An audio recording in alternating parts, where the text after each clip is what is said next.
नमस्ते। आर्य विचार के इस नए वीडियो में आपका स्वागत है। आज आप सुनेंगे ऊर्जा के बारे में, आत्मा की पुकार। मनुष्य सृष्टि का सर्वश्रेष्ठ प्राणी है। वह स्वयं को और श्रेष्ठ बनाने के लिए निरंतर प्रयासरत रहता है। इन्हीं प्रयासों में वह अपने आध्यात्मिक विकास हेतु आत्मा की शक्ति यानी आत्मिक शक्ति का प्रयोग करता है। इसी शक्ति से हम परमात्मा की अनुभूति करने में समर्थ होते हैं। आत्मा कभी भी हमें गलत कार्य के लिए प्रेरित नहीं करती। भगवान श्री कृष्ण ने आत्मा को अमर और अविनाशी बताया है। आत्मा का निवास स्थान हृदय में होता है। इसीलिए आत्मा की पुकार को हृदय की पुकार भी कहा जाता है।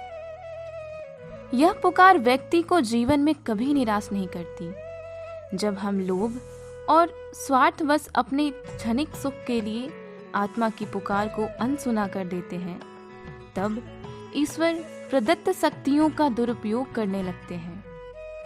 यही आत्मा का हनन कहलाता है। मनुष्य जब बुरे कर्मों में लिप्त हो जाता है तो उसकी आत्मा उसे एक बार अवश्य पुकारती है कि अरे तू यह क्या कर रहा है, क्यों कर रहा है, लोग क्या कहेंगे। यह आवाज उस समय मुख्य रूप से उठती है जब मनुष्य गलत कार्यों की परिसीमा पार करने लगता है। इसके बावजूद अंतरात्मा की आवाज पर स्वार्थ व क्षणिक सुख की विजय होती है और आत्मा कुछ समय के लिए हार मान लेती है, लेकिन वह गलत ही कहती है। उसे बिना किसी संकोच के धिक्कारती भी है। आत्मा कभी भी पाप को पुण्य नहीं बनाती।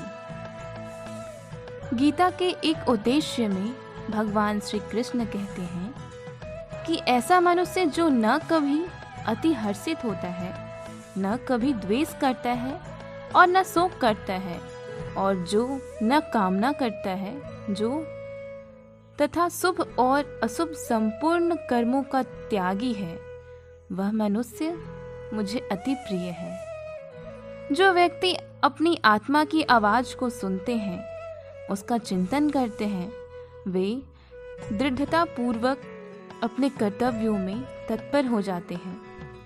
वे अपने अतीत को भूलकर आगे बढ़ने लगते हैं तथा अपने जीवन के सकारात्मक उद्देश्यों को प्राप्त करते हैं। वास्तव में अंतरात्मा की आवाज ही जीवन की पथ प्रदर्शक है। यह कथन आप सुन रहे थे डॉक्टर मनोज कुमार द्वारा लिखी गई है। आज के लिए बस इतना ही। मिलते हैं आपसे अगली वीडियो में। तब तक के लिए बने रहें हमारे चैनल पर। धन्यवाद।